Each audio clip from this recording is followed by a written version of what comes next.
Hello everyone, today in this video we are going to talk about reading from text files.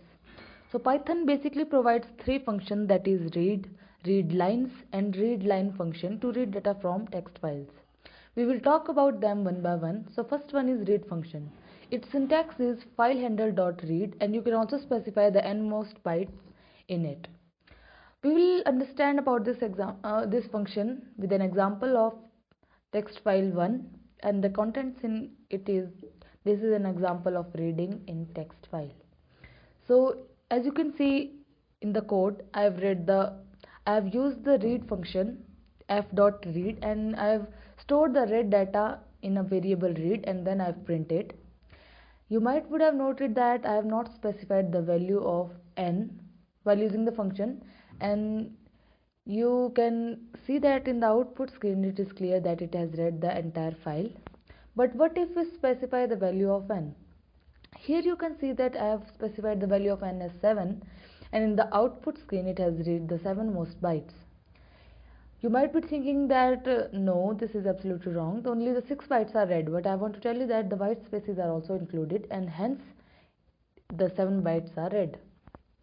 So if we do not specify the value of n, then it reads the entire file, and if we specify the value of n, then it reads the at most n bytes.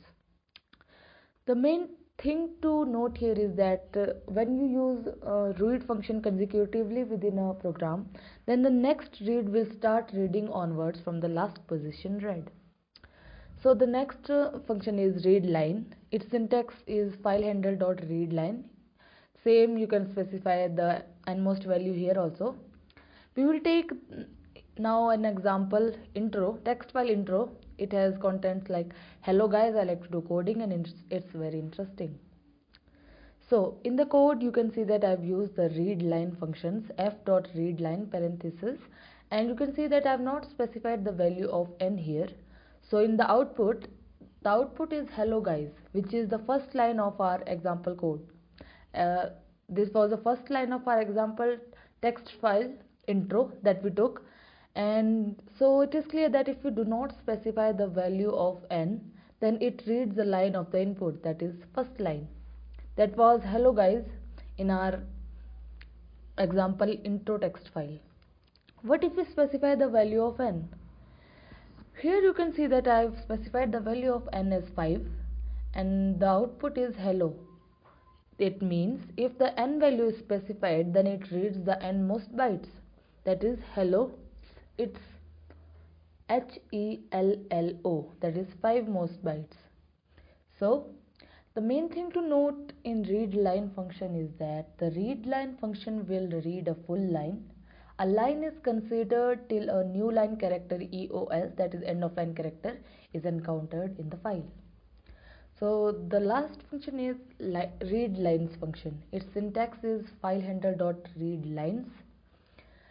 Now we will take the same example intro text file, and as you can see on the code that I've used the readlines function f.readlines, then I've stored the read data into a variable read1, then I've printed, and it is clear from the output screen that all the red lines are read and they are returned in the form of list. Hello guys, new line character.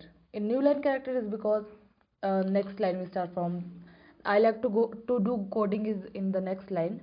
So hello guys is first line is considered as one string.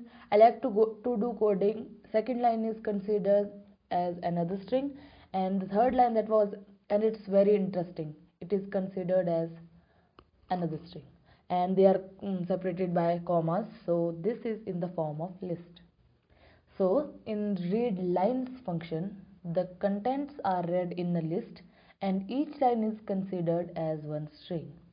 So that's all for today's video, and thanks for watching.